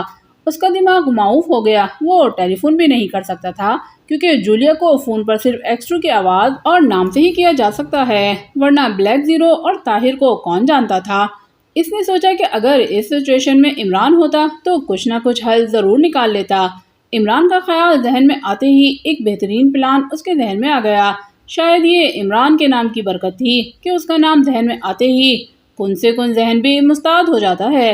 وہ تیز تیز چلتا ہوا ایک کونے کی طرف بڑھا اور وہاں ابھی تک ایک زخمی پڑا تھا۔ بلیک زیرو نے قریب پہنچ کر ادھر ادھر دیکھا، تمام لوگ پولیس انسپکٹر کی طرف متوجہ تھے۔ وہ چپے سے اس زخمی کے پاس لیٹ گیا، فرش پر تمام خون پھیلا ہوا تھا، اس کا کوٹ تمام خون سے لتھڑ گیا۔ اس نے ہاتھ فرش پر مار کر اپنے سفید براق قمیض پر مار لیے، اس طرح اس کا چہرہ بھی بھر گیا۔ اتنے اعلیٰ سوٹ کی مٹی پلید ہوتا دیکھ کر اس کا دل ذرا سا دکھا، لیکن جب تنویر کی جان کا خیال آیا تو اسے ذرا بھی احساس نہ ہوا۔ اتنے میں چند آدمی اسٹریچر لیے اس کے پاس آئے، ان میں سے ایک نے اس کی نبض دیکھی اس کے چہرے پر قدرے حیرت کے آثار ابھرے، لیکن کچھ سمجھ میں نہ آنے والے انداز میں سر جھٹکا اور پھر باقی ساتھیوں کے ساتھ مل کر بلیک زیرو کو بھی اسٹریچر پر ڈالا اور اسے اٹھاتے ہوئے ہال سے باہر نکل گئے۔ بلیک زیرو ہال سے باہر آ گیا، لیکن اب ان اسٹریچر برداروں سے جان چھڑانی بھی ایک مسئلہ تھا۔ بلیک زیرو کا اسٹریچر ایک ایمبولینس کار میں داخل کر دیا گیا اور وہ چاروں ایک اور اسٹریچر نکال کر پھر دوبارہ ہال کی طرف چلے گئے۔ بلیک زیرو پھرتی سے اٹھا، اس نے دیکھا کہ تنویر اس ایمبولینس میں نہیں تھا، شاید تنویر والی ایمبولینس جا چکی تھی۔ اس نے جیب سے رومال نکال کر اپنا چہرہ صاف کیا، لیکن اس کے باوجود اس کا حلیہ عجیب لگ رہا تھا۔ وہ پھرتی سے باڑ کی آڑ لیتا ہوا اپنی کار کی طرف بڑھا۔ شکر ہے کہ ایمبولینس گاڑی اس قد آدم باڑ کے قریب ہی کھڑی تھی، دوسری جانب سے اپنی کار بھی باڑ کے پاس ہی کھڑی تھی۔ وہ باڑ کے پیچھے چلتا ہوا تیزی سے اپنی کار کی طرف پہنچا۔ اس نے باڑ پھان لانگی اور پھرتی سے دروازہ کھول کر کار میں گھس گیا۔ 1 منٹ کے بعد اس کی کار تیر کی طرح سنسناتی ہوئی ہوٹل کے کمپاؤنڈ سے باہر تھی۔ اب اس کا رخ جنرل ہسپتال کی طرف تھا۔ جنرل ہسپتال اور خیام ہوٹل کا فاصلہ اگرچہ بہت زیادہ تھا، اسی لیے بلیک زیرو کو امید تھی کہ وہ ایمبولینس کو ہسپتال پہنچنے سے پہلے روک لے گا۔ اس کی کار اپنی پوری رفتار سے اڑی جا رہی تھی۔ آدھے سے زیادہ فاصلہ وہ طے کر چکا تھا۔ ابھی تک اسے وہ ایمبولینس نظر نہیں آئی تھی۔ اس نے ایکسیلیٹر پر پیر کا پورا دباؤ ڈال دیا، کار اور بھی تیزی سے بھاگنے لگی۔ پھر اچانک اسے ایمبولینس جاتی ہوئی نظر آئی اور ہسپتال کی عمارت بھی نظر آنے لگی۔ اب اس کی کار اور ایمبولینس کا فاصلہ نزدیک سے نزدیک تر ہوتا چلا گیا۔ پھر اس کی کار ایمبولینس کو کراس کر گئی۔ اس نے ایک دم ایکسیلیٹر پر دباؤ بالکل ختم کر دیا اور پورے زور سے بریک دبا دی۔ کار ایک طویل چیخ کے ساتھ سڑک پر رک گئی۔ یکدم بریک لگنے سے وہ سڑک پر گھوم گئی۔ پیچھے آنے والی ایمبولینس بھی بریکوں کی زبردست چرچراہٹ کے ساتھ بلیک زیرو کی کار کے پاس آ کے رک گئی۔ بلیک زیرو نے جلدی سے جیب سے رومال نکال کر چہرے پر باندھا اور گاڑی سے نیچے اتر آیا۔ ایمبولینس کا ڈرائیور بڑی غمگین نگاہوں سے اسے دیکھ رہا تھا۔ بلیک زیرو تیزی سے ایمبولینس کے قریب آیا۔ اس نے ڈرائیور کا دروازہ کھول کر اسے بے دردی سے کھینچ کر نیچے اتارا اور پسٹل نکال کر اس کے پہلو سے لگا دیا۔ حیرت اور خوف کے مارے ڈرائیور کی آنکھیں پھٹ رہی تھیں۔ بلیک زیرو نے غراتی ہوئی آواز میں کہا، ایمبولینس کا پچھلا دروازہ کھولو۔ شکر ہے کہ سڑک سنسان تھی، ابھی تک وہاں کوئی گاڑی نہیں آئی تھی۔ ڈرائیور نے گھبرا کر پچھلا دروازہ کھولا۔ اسے سیٹ پر تنویر لیٹا ہوا نظر آیا۔ اسے فوراً باہر نکالو، بلیک زیرو نے گرجتے ہوئے کہا اور غریب ڈرائیور نے جلدی سے اسٹریچر کو باہر کھینچ لیا۔ اگر بلیک زیرو پھرتی سے بڑھ کر اسٹریچر کا دوسرا سرا تھام نہ لیتا تو تنویر اسٹریچر سمیت سڑک پر آ پڑتا۔ اس آدمی کو کاندھے پر اٹھاؤ۔ بلیک زیرو نے اسٹریچر فرش پر رکھتے ہی لپک کر سڑک پر پڑا ریوالور اٹھا لیا۔ ڈرائیور مرتا کیا نہ کرتا کا مصدق بنا، تنویر کو کاندھے پر اٹھا لیا۔ چلو اسے میری گاڑی میں ڈالو۔ اور ڈرائیور نے جیسے ہی تنویر کو بلیک زیرو کی کار میں ڈالا، بلیک زیرو دروازہ کھول کر کار میں بیٹھ گیا اور زوں کی آواز کے ساتھ کار چل پڑی۔ ڈرائیور ابھی تک وہیں کھڑا آنکھیں پھاڑے دیکھ رہا تھا۔ اس کی سمجھ میں نہیں آ رہا تھا کہ اس نے خواب کا دیکھا ہے یا عالم بیداری ہے، اور بلیک زیرو کی کار جنرل ہسپتال کا موڑ کاٹ رہی تھی۔ جوزف نے روپا بار کے سامنے کار روک دی اور پھر صدیقی ہاتھ اٹھائے کار سے باہر آ گیا۔ وہ عمران کی مکمل ایکٹنگ کر رہا تھا۔ اس کے چہرے پر مکمل حماقت تھی۔ عمران اس کی کمر سے پستول کی نال لگائے چل رہا تھا اور کیپٹن شکیل اور جوزف پیچھے پیچھے چل رہے تھے۔ اس پوزیشن میں وہ بار میں داخل ہوئے تو اندر مچا ہوا شور یکلق خاموشی میں تبدیل ہو گیا۔ ہر شخص آنکھیں پھاڑ پھاڑ کر اس جلوس کو دیکھ رہا تھا۔ وہ سیدھے گیلری میں داخل ہو گئے۔ خاموشی اب ہلکی بھنبھناہٹ میں تبدیل ہو گئی۔ گیلری سے گزر کر وہ ایک کمرے کے سامنے رک گئے۔ عمران نے جوزف کو اشارہ کیا اور جوزف نے آگے بڑھ کر دروازے پر دستک دی۔ دروازہ فوراً کھل گیا۔ دروازہ کھولنے والی روپا تھی۔ حیرت سے اس کی آنکھیں پھٹ گئیں جب اس نے عمران کو ہاتھ اٹھائے دیکھا۔ اس کے منہ سے بے اختیار نکلا، ویری گڈ، اور وہ انہیں راستہ دینے کے لیے ایک طرف ہٹ گیا۔ وہ اندر آ چکے تھے۔ روپا نے دروازہ بند کر دیا اور پھر دیوار کو ایک جگہ سے مخصوص انداز میں تھپ تھپایا۔ وہ اب تہخانے میں پہنچ چکے تھے۔ اس کی جیب میں پستول تو نہیں تھا؟ روپا نے عمران سے مخاطب ہو کر پوچھا اور عمران نے انکار میں سر ہلا دیا۔ میرے خیال میں اس کے ہاتھ باندھ دینے چاہیے کیونکہ یہ انتہائی خطرناک شخص ہے۔ مجھے شبہ ہے یہ خالی ہاتھ بھی ہو تو کچھ نہ کچھ کر گزرے گا۔ یہ کہہ کر روپا نے میز کی سائڈ پر لگا ہوا بٹن دبا دیا۔ 4 غنڈے ہاتھوں میں مشین گن لیے اندر آ گئے۔ جوکر، ادھر الماری سے رسی نکال کر صاحب کے ہاتھ مضبوطی سے باندھ دو۔ روپا نے ان میں سے ایک کو اشارہ کرتے ہوئے کہا۔ جوکر نامی آدمی نے مشین گن ایک طرف رکھ دی اور الماری سے رسی نکال کر صدیقی کی طرف بڑھا۔ عمران کا پستول ابھی تک صدیقی کی پشت سے لگا ہوا تھا اور پھر جوکر نے صدیقی کے ہاتھ باندھنے کے لیے ہاتھ پیچھے کھینچے، لیکن نہ جانے کیا ہوا، صدیقی نے یقیناً ایک کامیاب داؤ لگایا تھا۔ بجائے اس کے کہ صدیقی کے ہاتھ پیچھے بندھے، جوکر ہوا میں کلا بازی کھاتا ہوا آگے جا گرا، لیکن پیچھے کھڑے عمران کا ایک زوردار مکہ اس کی کن پٹی پر پڑا تھا۔ مشین گن والے چپکے کھڑے تھے، ضرب زوردار تھی۔ صدیقی نے اپنے آپ کو سنبھالنے کی بہت کوشش کی، مگر اس کی آنکھوں کے آگے تارے ناچنے لگے اور وہ ایک دم لڑکھڑایا اور پھر دھڑم سے زمین پر گر پڑا۔ بہت خوب ٹائیگر، قابل تعریف طاقت کے مالک ہو۔ روپا کے چہرے پر خوشی کی لہریں دوڑ رہی تھیں۔ جوکر فرش سے اٹھ کھڑا ہوا اور روپا کے اشارے پر اس نے صدیقی کو اٹھایا اور صوفے پر ڈال دیا۔ اس کے بازو پیچھے کر کے اس نے ہاتھ مضبوطی سے باندھ دیے۔ آپ صاحبان تشریف رکھیے۔ روپا نے سامنے پڑے ہوئے صوفوں کی طرف اشارہ کیا اور عمران نے پستول جیب میں ڈالا اور پھر صوفوں پر بیٹھ گئے۔ مشین گن والے ان کے پیچھے کھڑے تھے۔ مجھے بڑی خوشی ہے مسٹر جگر، ٹائیگر اور جوزف کہ آپ اس بہت بڑے امتحان میں کامیاب ہو گئے ہیں۔ اچھا، تو پھر میں نے کون سی ڈویژن لی ہے؟ عمران عادت سے مجبور تھا۔ ایک دم فرسٹ کلاس، روپا نے مسکراتے ہوئے کہا، لیکن دوستوں تم ایک داؤ ہار گئے ہو۔ یہ کہتے ہوئے اس کی انگلی میز پر لگے ہوئے ایک سرخ رنگ کے بٹن پر پہنچ گئی اور پھر اس سے پہلے کہ عمران چونکتا، روپا وہ بٹن دبا چکا تھا۔ وہ تینوں اچھل پڑے۔ عمران نے جلدی سے ریوالور نکالا چاہا، لیکن پیچھے کھڑے ہوئے گنڈوں نے مشین گنیں ان کی پشت پر لگا دی۔ اب وہ مجبور تھے، انہیں بیٹھنا پڑا، کیونکہ بٹن دبانے سے صوفے سے نیچے نکلنے والی کڑیاں ان کے پیروں کو جکڑ چکی تھیں۔ کیپٹن شکیل کی آنکھیں غصے سے سرخ ہو گئیں۔ اس حرکت کا کیا مطلب ہے؟ اس نے گرجدار آواز میں روپا سے پوچھا۔ بتاتا ہوں۔ اور پھر اس جوکر نامی غنڈے نے ان کی جیبوں سے ریوالور اور کیپٹن شکیل کے اوور کوٹ سے مشین گن نکال لی۔ تمہیں یہ حرکت مہنگی پڑے گی روپا۔ کیپٹن شکیل ایک بار پھر غرایا۔ نہیں میرے دوست، مجھے یہ حرکت بہت سستی پڑی ہے۔ روپا مسکرایا۔ کتنے روپے سیر پڑی؟ عمران نے معصومیت سے پوچھا۔ یہ عمران ہے، روپا نے صدیقی کی طرف اشارہ کرتے ہوئے عمران سے پوچھا۔ بالکل، کیپٹن شکیل نے جواب دیا اور روپا کا زوردار کہکہا کمرے میں گونج اٹھا۔ تم روپا کو بیوقوف بنانے چلے تھے؟ تم کو نہیں معلوم روپا کی ہزاروں آنکھیں ہیں۔ اگر وہ ایسے ہی بیوقوف بن جاتا تو آج جیل کی کوٹری میں پڑا سڑ رہا ہوتا۔ کتنا خوبصورت منظر ہے کہ عمران خود عمران کی کمر سے ریوالور لگائے آ رہا ہو۔ بہت خوب مسٹر عمران، کیپٹن شکیل اور مسٹر جوزف، آپ کی اسکیم بہت اچھی تھی، مگر آپ کا مقابلہ روپا سے تھا۔ عمران یہ سن کر دنگ رہ گیا۔ ساری اسکیم ہی ختم ہو گئی تھی، لیکن سوال یہ تھا کہ روپا کو پتہ کیسے چلا؟ اب بتاؤ یہ سودا مجھے مہنگا پڑا ہے یا سستا؟ روپا نے ایک اور کہکا لگاتے ہوئے کہا۔ بالکل سستا، 2 روپے کے حساب سے، عمران نے ہنستے ہوئے کہا۔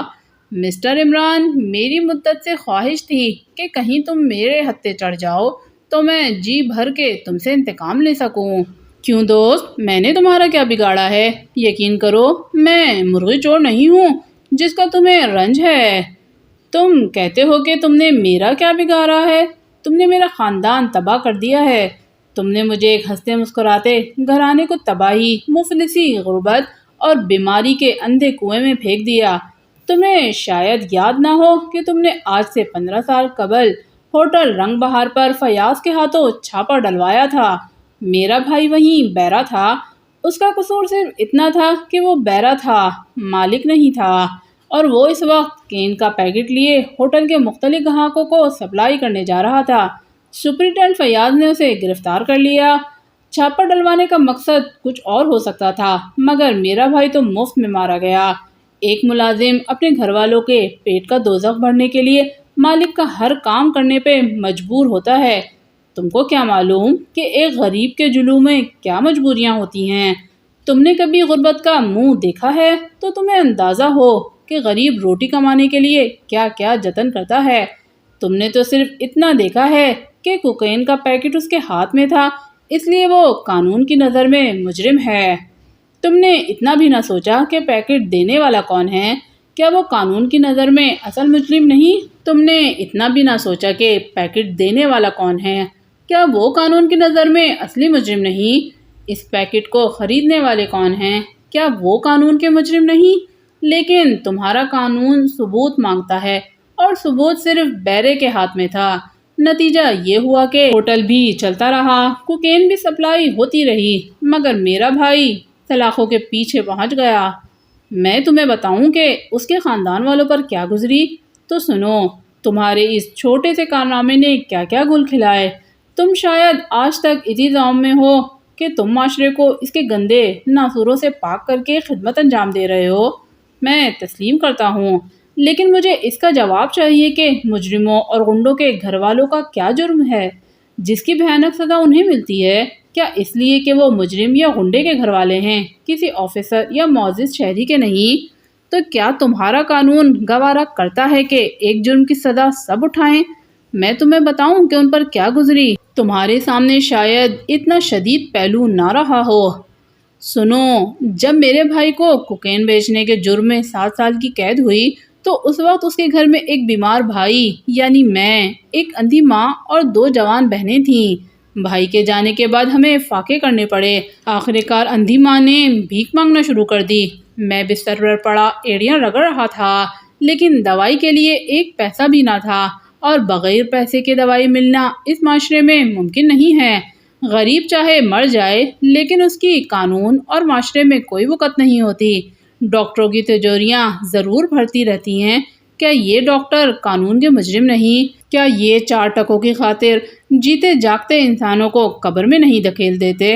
میں مانتا ہوں کہ ڈاکٹروں میں اچھے لوگ بھی موجود ہیں جو غریبوں کا دکھ درد بانٹتے ہیں، جو پیسے کے غلام نہیں ہوتے، لیکن تم جانتے ہو کہ ان کی تعداد انگلیوں پر گنی جا سکتی ہے۔ کیا تم نے کبھی ایسے ڈاکٹر کو گرفتار کروایا ہے؟ کبھی نہیں۔ ہاں، کیونکہ ان کا جرم معاشرے کی نظروں میں کوئی جرم نہیں، وہ ملک کے معزز شہری بن کر معاشرے کے قابل احترام افراد ہیں۔ خیر، یہ تو ایک بات سے بات نکل آئی۔ میں تمہیں بتا رہا تھا کہ میری اندھی ماں بھیک مانگ مانگ کر ہمارا پیٹ کا دوزخ بھرنے میں ناکام کوشش کرتی رہی۔ ماں کا بیٹا قانون کی نظر میں کتنا بڑا مجرم ہو، ماں کی نظروں میں بیٹا ہی ہوتا ہے۔ وہ بھیک مانگتی رہی اور تمہیں اور تمہارے قانون کو بد دعائیں دیتی رہی، لیکن شاید خدا کو بھی غریبوں کی باتیں سننے کی فرصت نہیں ہوتی۔ شاید وہ بھی امیروں کے بینک بیلنس کا حساب دیکھ کر خوش ہوتا رہتا ہے، اور غریب کے پاس تو 2 چیزیں ہوتی ہیں، دعائیں یا بد دعائیں۔ اور ایک دن خدا نے میری ماں کی بھی سن لی، یعنی وہ ایک بہت بڑے صنعت کار کی کار کے نیچے آ کر مر گئی۔ وہ صنعت کار اسے گالیاں دیتا ہوا آگے بڑھ گیا۔ کاش کہ میری ماں اس کار کے نیچے آ کے مر جاتی تو مجھے اتنا غم نہ ہوتا۔ وہ مری نہیں، اس کے سینے کی ساری ہڈیاں ٹوٹ گئیں اور وہ سڑک پر تڑپتی رہی، لیکن کسی کے دل میں رحم نہ آیا۔ آخر چند غریب اٹھا کر اسے ہسپتال لے گئے، لیکن ہسپتال والوں نے اسے داخل کرنے سے انکار کر دیا، حتیٰ کہ اس کی مرہم پٹی کرنے سے بھی انکار کر دیا، کیونکہ وہ غریب تھی، اس کے پاس روپیہ نہیں تھا، اس کے پاس کسی بڑے آفیسر یا وزیر کی سفارش نہیں تھی۔ وہ تڑپتی رہی، سڑکوں پر گھسٹتی رہی، آخر دوسرے دن گھر آ پہنچی۔ تم اس کی حالت کا اندازہ کر سکتے ہو۔ وہ 10 دن تک پڑی تڑپتی رہی، آخر تڑپ تڑپ کر سسک سسک کر اس نے دم توڑ دیا۔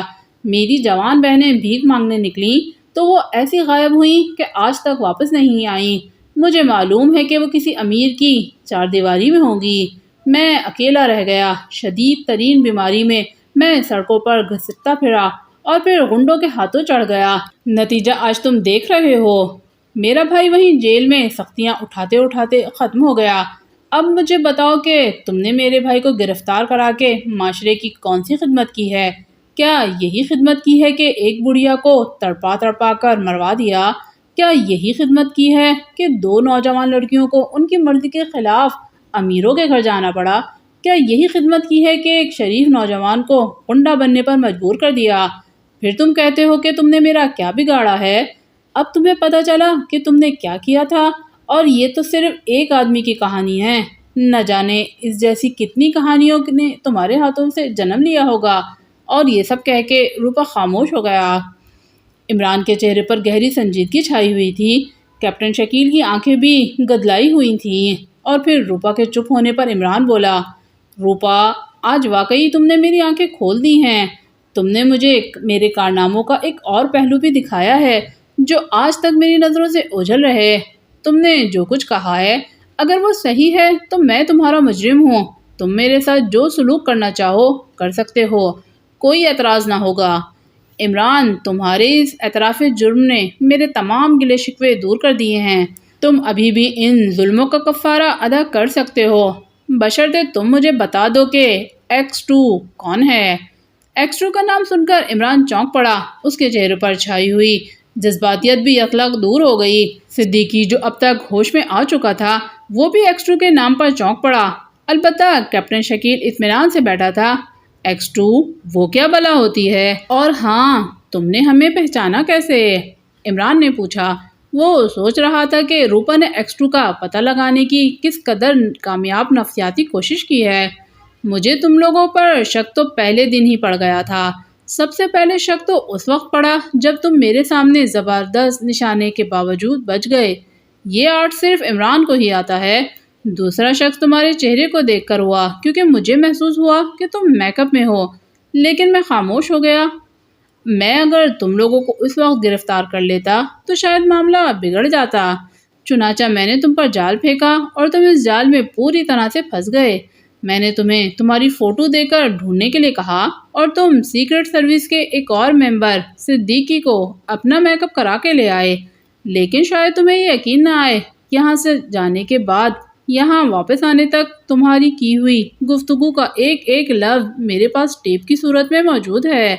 دراصل میں نے جو نوٹ دیے ہیں ان میں سے ایک پر نہ نظر آنے والا مسالہ لگا ہوا ہے، جس کے بعد وہ نوٹ ٹرانسمیٹر کا کام دینا شروع کر دیتا ہے۔ نوٹوں کی کڈی تمہاری جیب میں پڑی تھی اور میں تمہاری تمام گفتگو کا ایک ایک لفظ سن رہا تھا۔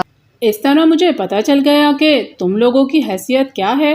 اب تم مجھے بتاؤ کہ X2 کون ہے، کیونکہ اب تم مجھ سے یہ نہیں کہہ سکتے کہ تم X2 کو نہیں جانتے۔ X2 میرے پالتو طوطے کا نام ہے، عمران نے کہا۔ شٹ اپ، تم مجھے سختی پر مجبور مت کرو ورنہ میں تمہاری بوٹی بوٹی الگ کر دوں گا۔ روپا کو غصہ آ گیا۔ تو تم کسائی بھی رہ چکے ہو، عمران نے ہنستے ہوئے کہا، اور روپا کی آنکھیں سلگ اٹھیں۔ ہاں، اب میں تمہارے لیے کسائی بن جاتا ہوں۔ میں دیکھوں گا کہ تم کب تک مذاق میں ٹالتے ہو۔ میں مرتے دم تک مذاق کرتا رہوں گا۔ تمہیں غلط فہمی ہے مسٹر عمران۔ یہ کہہ کر وہ کمرے سے باہر نکل گیا۔ مشین گنوں والے بھی ابھی تک ان کے سروں پر کھڑے تھے اور پیروں میں پڑی ہوئی کڑیوں نے انہیں بے بس کر دیا تھا۔ سامعین، سب بلیٹ آگر کی طرح عمران سیریز کا ایک اور ناول لیڈیز سیکرٹ سروس میرے چینل پر موجود ہے، جس کے مصنف بھی مظہر کلیم MA ہیں۔ آپ اسے بھی سنیے، یقیناً آپ کو پسند آئے گا۔ شکریہ۔ بلیک زیرو کی کار انتہائی تیزی سے دانش منزل کی طرف بڑھی رہی تھی۔ پچھلی سیٹ پر تنویر بے ہوش پڑا تھا، اس کے زخموں سے خون رس رہا تھا۔ بلیک زیرو کو معلوم تھا کہ ہر گزرتا لمحہ تنویر کو موت کے منہ میں لے جا رہا ہے، اس لیے وہ کار کی رفتار لمحہ بہ لمحہ بڑھاتا چلا گیا۔ اچانک ایک دھماکے کی آواز آئی اور کار بے قابو ہونے لگی۔ بلیک زیرو نے کار کو سنبھالنے کی بے حد کوشش کی، لیکن بے سود۔ کار کی رفتار چونکہ بہت زیادہ تھی، اس لیے اسے سنبھالنا ناممکن ہو گیا، اور پھر وہی ہوا۔ کار کلابازیاں کھاتی ہوئی سڑک کے نیچے گڑھے میں جا گری، اور پھر ایک زوردار دھماکہ ہوا اور پیٹرول کی ٹنکی میں آگ لگ گئی۔ بلیک زیرو کو جس وقت ہوش آیا تو اس کے چاروں طرف آگ کے شعلے رقص کر رہے تھے، اور خود وہ ہلنے سے بھی معذور تھا۔ نہ جانے اس کے جسم میں کیا کچھ ٹوٹ گیا تھا۔ آگ ابھی اسے کپڑوں میں نہیں لگی تھی۔ اس نے محسوس کیا کہ چند لمحوں کی دیر ہو گئی تو وہ یہیں جل کر خاک ہو جائے گا، اور تنویر شاید اس جھٹکے کو برداشت نہ کر سکے، کیونکہ اس کے رخ بے حد خطرناک تھے۔ تنویر کا خیال آتے ہی اس کے جسم میں برقی لہر دوڑ گئی۔ اس نے اپنے جسم کو ہلایا اور اسے یہ دیکھ کر حیرت ہوئی کہ اس کی کوئی ہڈی نہیں ٹوٹی۔ چاروں طرف آگ کے شعلے موت کی زبان بنے لپک رہے تھے۔ کار ادھر ادھر جل رہی تھی۔ بلیک زیرو کا اتنی دیر بچ جانا ہی معجزہ تھا۔ اس نے دائیں طرف دیکھا تو کار کا دروازہ کھلا ہوا تھا، لیکن اس کے درمیان آگ کی چادر تنی ہوئی تھی۔ اس نے اپنے جسم کو سکیڑنا چاہا، لیکن ٹانگیں پھنسی ہوئی تھیں۔ ایک زوردار جھٹکے سے اس کی ٹانگیں نکل آئیں۔ اس نے ایک لمحے کے لیے سر موڑ کر دیکھا تو تنویر پچھلی سیٹ سے غائب تھا۔ دوسرے لمحے اس کے کوٹ کو آگ لگ گئی۔ اب معاملہ برداشت سے باہر تھا۔ آگ کی وجہ سے بے حد گرمی تھی۔ ایسا محسوس ہو رہا تھا جیسے کسی نے اسے جلتے ہوئے آتش دان میں پھینک دیا ہو، اور پھر اس نے اپنی پوری قوت سے کھلے دروازے سے چھلانگ لگا دی۔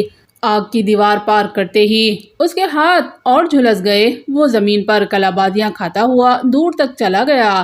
زمین پر لوٹنے کی وجہ سے آگ بجھ گئی اور وہ اٹھ کھڑا ہوا۔ اس کا تمام جسم پھوڑے کی طرح دکھ رہا تھا۔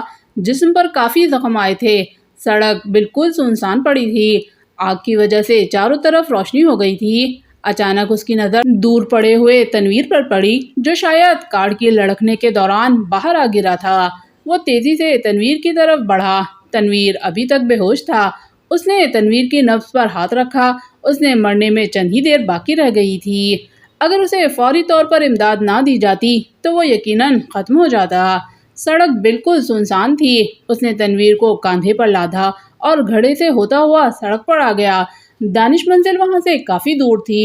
اس نے سوچا ٹیکسی کا انتظار کیا جائے، لیکن اس سڑک پر ہو سکتا ہے کہ ٹیکسی ساری رات نہ آتی۔ اب وہ پھنس گیا تھا۔ اس سے تو اچھا یہ تھا کہ تنویر جنرل ہسپتال ہی چلا جاتا۔ آخر اس نے دانش منزل کی طرف بھاگنا شروع کر دیا۔ کافی دور جانے کے بعد وہ ایک چوراہے پر آ گیا۔ ادھر سے ایک ٹرک آ رہا تھا۔ اس نے ٹرک ڈرائیور کی منت کی اور ٹرک ڈرائیور اسے اور تنویر کو پہنچانے کے لیے تیار ہو گیا۔ لیکن اب بلیک زیرو نے دانش منزل جانے کا ارادہ ترک کر دیا، کیونکہ یہ یقینی تھا کہ ڈرائیور اسے چھوڑ کر سیدھا پولیس اسٹیشن جاتا اور پھر پوزیشن نازک ہو جاتی۔ اس لیے اس نے رانا ہاؤس جانے کا خیال بنایا اور پھر وہ رانا ہاؤس سے تقریباً 100 گز پیچھے اترا۔ ٹرک کے جانے کے بعد تنویر کو کاندھے پر لاد کر رانا ہاؤس میں داخل ہو گیا۔ چند لمحے بعد ڈاکٹر فاروقی تنویر کو دیکھ رہا تھا۔ ڈاکٹر فاروقی قابل ترین سرجنوں میں سے تھے۔ ان کی خدمات صرف ایکسرو کے لیے مخصوص تھیں۔ اس نے تنویر کی خطرناک حالت کو بھانپ لیا۔ تنویر کے جسم میں 3 گولیاں تھیں جن کا نکلنا بے حد ضروری تھا۔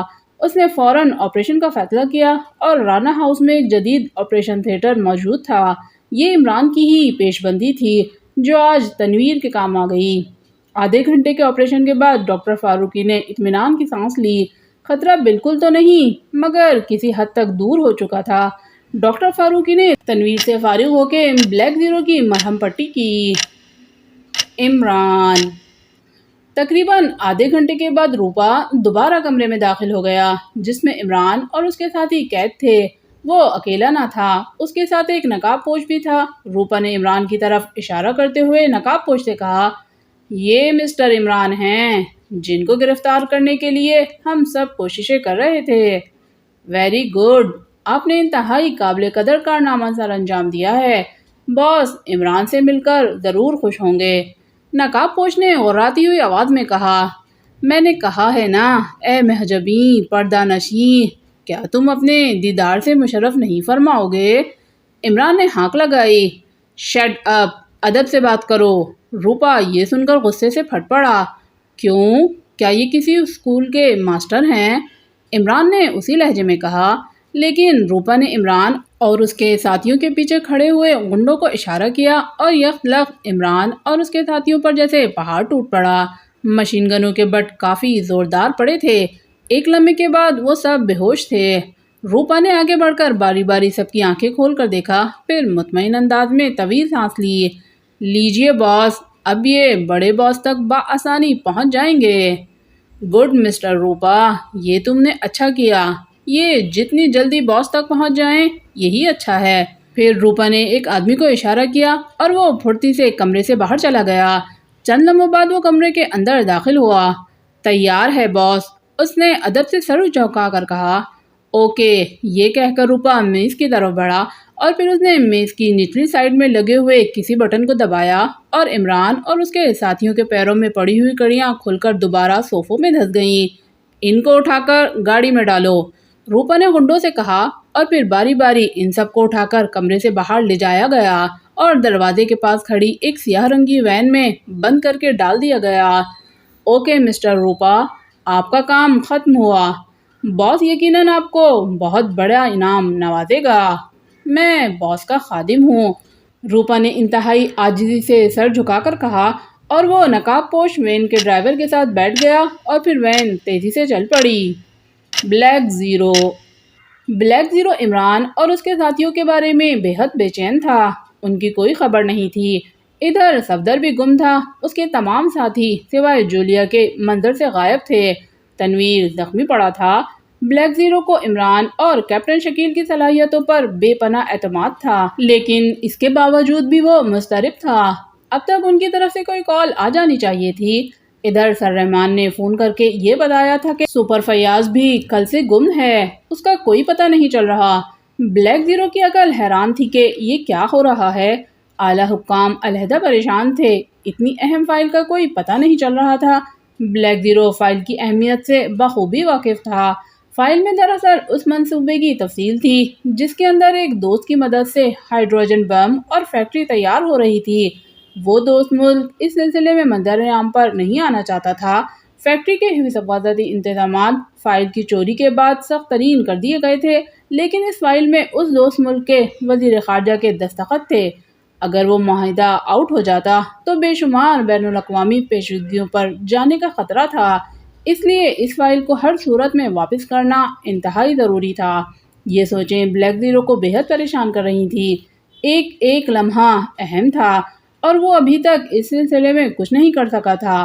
آخر اس نے کچھ سوچ کر ٹیلی فون کا ریسیور اٹھایا اور جولیا کے نمبر ڈائل کیے۔ چند لمحوں کے بعد دوسری طرف سے جولیا کی آواز آئی۔ Julia speaking. X2 Black Zero نے مخصوص لہجے میں کہا۔ یس باس۔ جولیا کی آواز اس کے کانوں سے ٹکرائی۔ جولیا، تم کار میں ابھی جام نگر کے روپا بار میں جاؤ، وہاں کسی نہ کسی طریقے سے تمہیں اس بار کے مالک روپا سے ملنا ہے۔ طریقہ کار کا فیصلہ میں تم پر چھوڑتا ہوں۔ عمران وغیرہ وہاں گئے تھے لیکن اب تک ان کی طرف سے کوئی اطلاع نہیں ملی۔ تم نے روپا سے مل کر یہ اندازہ لگانا ہے کہ عمران وغیرہ کہاں ہیں اور اس قسم کی بات چیت اور ایکٹنگ کرنا ہے کہ روپا تم سے ٹھٹک جائے، اور اگر وہ تمہیں اغوا کر کے کہیں بھیجیں تو یہ زیادہ بہتر ہے۔ تمہارے بالوں کے کلپ میں نمبر 4 ٹرانسمیٹر ضرور ہونا چاہیے، اور جس وقت تم روپا بار میں جاؤ اسے ہر وقت آن رکھنا، سمجھی تم؟ بالکل باس، اب قطعی بے فکر رہیں۔ جولیا کی آواز آئی۔ اوکے۔ بلیک زیرو نے ریسیور رکھ دیا۔ چند منٹ تک وہ بیٹھا سوچتا رہا، پھر اس نے اٹھ کر سامنے لگی ہوئی الماری کھولی اور پلاسٹک میک اپ کرنا شروع کر دیا۔ اب اس کی شکل کافی بدل چکی تھی۔ اس نے دوسری الماری سے نمبر 4 ٹرانسمیٹر نکال کر جیب میں ڈالا اور ایک دو اور چیزیں جیب میں ڈال کر وہ پھر اپنے مخصوص کمرے میں آ گیا۔ اس نے جولیا کو بطور چارہ استعمال کرنے کا فیصلہ کیا تھا، اس کے علاوہ اس کے خیال میں کوئی صورت نہ تھی۔ اب وہ جولیا کا پیچھا کر کے تنظیم کے ہیڈ کوارٹر تک پہنچنا چاہتا تھا۔ تھوڑی دیر کے بعد اس کی کار تیز رفتاری سے جام نگر کی طرف دوڑ رہی تھی۔ راستے میں اسے جولیا اپنی کار میں جاتی ہوئی نظر آئی۔ وہ اسے کراس کرتا ہوا آگے نکل گیا اور دور چلا گیا۔ وہ جولیا سے پہلے روپا بار میں نہیں جانا چاہتا تھا، چنانچہ تھوڑی دیر بعد وہ روپا بار میں داخل ہوا۔ اس نے ایک کونے میں رکھی ہوئی ایک الگ تھلگ میز سنبھال لی اور میز پہ پڑا ہوا اخبار کو اٹھا کر پڑھنا شروع کر دیا۔ دوسرے لمحے ویٹر اس کے سر پر سوار تھا۔ کافی لاؤ۔ بلیک زیرو نے اسے ہدایت کی اور وہ سر جھکا کر چلا گیا۔ چند لمحوں کے بعد کافی اس کی میز تک پہنچ چکی تھی۔ اس وقت جولیا بھی بار میں داخل ہوئی۔ ہال میں بیٹھے ہوئے تقریباً تمام افراد کی نظریں اس کی طرف اٹھ گئیں۔ ہال میں چونکہ زیادہ تعداد غنڈہ ٹائپ افراد کی تھی، اس لیے اس نے بہت سے لوگوں کی نظروں میں بلیک زیرو نے ہوس کے سائے ناشتے دیکھے اور پھر برا سمو بنا کر کافی تیار کرنے لگا۔ جولیا ہال کے درمیان پڑی ہوئی ایک خالی میز پر بیٹھ چکی تھی۔ ویٹر لپک کر اس کے پاس پہنچا، اس کے دانت باہر نکل رہے تھے۔ بلیک زیرو نے جیب سے 4 نمبر ٹرانسمیٹر، جو بالکل چھوٹے سائز میں تھا، تقریباً ایک عام کیپسول سے 4 گنا کم، نکال کر کان کے اندر چپکا لیا۔ یہ ٹرانسمیٹر ملک کے مشہور سائنسدان مسٹر صدیقی کی ایجاد تھا، جو خصوصاً سیکرٹ سروس کے لیے ایجاد کیے گئے تھے۔ اس ٹرانسمیٹر کے اوپر ایسا سلوشن لگا دیا گیا تھا جو جسم کے ساتھ چپک جاتا تھا، کیونکہ عام ٹرانسمیٹر کانوں میں نہیں لگایا جا سکتا تھا اور اس پر اگر کوئی کال آتی تو ایجنٹ کو اٹھ کر علیحدہ جانا پڑتا تھا، جس سے بعض اوقات اس پر شک کیا جا سکتا تھا۔ بلیک زیرو نے وہ ٹرانسمیٹر آن کر لیا، اس لیے اب وہ آرام سے بیٹھا جولیا کی گفتگو سن رہا تھا۔ کافی لے آؤ، جولیا ویٹر کو کہہ رہی تھی۔ اوکے میڈم، ویٹر نے کہا اور تیزی سے کاؤنٹر کی طرف چلا گیا۔ تھوڑی دیر بعد جولیا کی میز پر کافی سرو کی جا چکی تھی۔ جولیا نے آرام سے کافی بنائی اور اس کا ایک گھونٹ لیا اور پھر یکلق اس کا چہرہ غصے سے سرخ ہو گیا۔ وہ اپنی جگہ سے اٹھ کھڑی ہو گئی۔ اس نے کافی کی پیالی زور سے فرش پر دے ماری۔ ایک دھماکہ ہوا اور ہال میں بیٹھے ہوئے سب لوگ چونک پڑے۔ ویٹر تیزی سے جولیا کی طرف آیا۔ یہ کافی لائے ہو؟ یہ بار ہے یا گندگی کا گھر؟ جولیا کی آواز غصے سے پھٹ گئی۔ بلیک زیرو دھیرے دھیرے مسکرا رہا تھا۔ وہ سمجھ گیا تھا کہ جولیا کیا چال چل رہی ہے۔ کیا ہوا میڈم؟ ویٹر نے گھبرائے ہوئے لہجے میں کہا۔ تمہارا سر، ایسی کافی تم لوگوں کو پلاتے ہو جس سے بدبو آ رہی ہے۔ کہاں ہے تمہارا مالک؟ میں اس سے بات کروں گی۔ کیا تم لوگ پیسے نہیں لیتے؟ خدا کے نام پر کافی پلاتے ہو؟ جولیا غصے سے چیخ رہی تھی۔ میڈم میں اور کافی لا دیتا ہوں، ویٹر نے جولیا کے غصے سے اور زیادہ گھبراتے ہوئے کہا۔ ہال میں بیٹھے ہوئے بہت سے لوگ جولیا کے گرد اکٹھا ہونا شروع ہو گئے۔ وہ سب ویٹر کو برا بھلا کہہ رہے تھے۔ نہیں، کہاں ہے تمہارا مالک؟ میں اس سے بات کروں گی، جولیا نے چہکتے ہوئے کہا۔ مینیجر کاؤنٹر سے نکل کر جولیا کے قریب آ گیا۔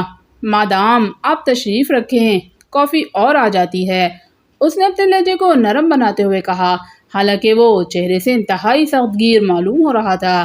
کیا تم اس بار کے مالک ہو؟ جولیا نے غصے سے گھوم کر اس کی طرف دیکھتے ہوئے کہا۔ نہیں مادام، اس بار کے مالک روپا ہیں، مینیجر نے جواب دیا۔ اب اس کے لہجے میں ہلکی سی تلخی آ گئی تھی۔ تو میں اس سے ملنا چاہتی ہوں، جولیا نے کہا۔ باس بھی آپ سے ملنا ضرور پسند کریں گے کیونکہ آپ جیسی تتلیاں انہیں اچھی لگتی ہیں، مینیجر نے زہر خندہ لہجے میں کہا۔ شٹ اپ، جولیا چیخی اور اس کا ہاتھ گھوم گیا۔ مینیجر کے چہرے پر زناٹے دار تھپڑ پڑا۔ لوگ سکتے میں آ گئے۔ مینیجر کی آنکھوں میں سرخی آ گئی۔ اس نے جیب میں ہاتھ ڈالا۔ اس سے پہلے کہ اس کا ہاتھ جیب سے باہر آتا، سیڑھیوں پر روپا نظر آیا۔ کیا ہنگامہ ہو رہا ہے یہاں؟ روپا نے گرجدار آواز میں کہا۔ اس کی آواز سنتے ہی ہال میں افراتفری مچ گئی۔ جولیا کے ارد گرد کھڑے غنڈے تیزی سے اپنی اپنی میزوں کی طرف چلے گئے۔ مینیجر کا چہرہ غصے سے سرخ تھا، مگر اس نے اپنے لہجے کو مؤدبانہ بتاتے ہوئے روپا کو ساری تفصیل بیان کی۔ تو تم ہو روپا، اس بار کے مالک؟ جولیا نے لاپرواہی سے روپا کی طرف دیکھتے ہوئے کہا۔ ہاں، روپا نے آہستہ سے کہا۔ تمہارے ہاں ایسی سڑی ہوئی گندی کافی لوگوں کو پلائی جاتی ہے، جولیا نے کافی کی طرف اشارہ کرتے ہوئے کہا۔ تم میرے ساتھ دفتر چلو، وہیں آرام سے بات کریں گے۔ روپا کی آنکھوں میں چمک آ گئی۔ وہ بہت غور سے جولیا کی طرف دیکھ رہا تھا۔ کیوں؟ یہاں بات کرنے میں کیا حرج ہے؟ جولیا نے پوچھا۔ شاید تم ڈر رہی ہو مادام، میرے خیال میں یہاں کے ماحول سے میرے کمرے میں بیٹھ کر باتیں کرنا زیادہ بہتر ہے، روپا نے مسکراتے ہوئے کہا۔ میں تم سے کیوں ڈروں گی؟ کیا تم مجھے کھا جاؤ گے؟ چلو، میں تمہارے ساتھ چلنے کو تیار ہوں، جولیا نے کہا، اور وہ دونوں سیڑھیاں چڑھ کر اوپر چلے گئے۔ بلیک زیرو اپنی میز پر بیٹھا اطمینان سے سب کچھ سن رہا تھا۔ اس نے ہنگامے میں کوئی دخل نہ دیا، بلکہ خاموشی سے بیٹھا کافی پیتا رہا۔ ان کے اوپر جانے کے بعد ہال میں جولیا کے متعلق چہمہ گوئیاں شروع ہو گئیں، اور مینیجر کاؤنٹر کے پیچھے کھڑا اب تک گال سہلا رہا تھا۔ شاید تھپڑ کافی زوردار پڑا تھا۔ بیٹھ جاؤ، روپا کی آواز بلیک زیرو کے کانوں میں آئی۔ جولیا دھم سے صوفے پر بیٹھ گئی۔ روپا نے گھنٹی بجائی۔ فوراً ایک بیرا کمرے میں آیا۔ بہترین کافی تیار کرا کے لاؤ، روپا نے بیرے سے کہا، اور بیرا ادب سے سر جھکا کر باہر نکل گیا۔ میں آپ کا نام پوچھ سکتا ہوں؟ روپا نے جولیا سے مخاطب ہو کر کہا۔ مجھے جولیا کہتے ہیں، جولیا نے اپنا اصل نام بتا دیا۔ جولیا؟ روپا چونک پڑا اور پھر بغور جولیا کو دیکھنے لگا۔ تم چونکے کیوں؟ جولیا نے حیرت سے پوچھا۔ کچھ نہیں، کسی زمانے میں میری ایک دوست کا نام جولیا تھا، روپا نے مبہم سے جواب دیا۔ اتنے میں بیرا کافی لے کر آ گیا۔ روپا نے کافی بنائی اور ایک پیالی اٹھا کر جولیا کے سامنے رکھ دی۔ جولیا روپا کو بغور دیکھ رہی تھی۔ اس کے چونکنے سے وہ کھٹک سی گئی تھی کہ روپا اس کی اصلیت پہچانتا ہے، اس لیے اسے شک تھا کہ وہ کافی میں ضرور کوئی خواب آور دوا ملا دے گا، لیکن اس کے بغور دیکھنے کے باوجود اسے ایسی کوئی حرکت نظر نہ آئی۔ چنانچہ وہ کافی کی طرف سے مطمئن ہو گئی۔ ہاں تو مس جولیا، آپ کا پورا نام کیا ہے؟ روپا نے کچھ سوچتے ہوئے کہا۔ جولیانا فلٹر واٹر، جولیا نے اطمینان سے جواب دے کر کافی کا ایک لمبا گھونٹ لیا۔ کیا تم عمران کی ساتھی ہو؟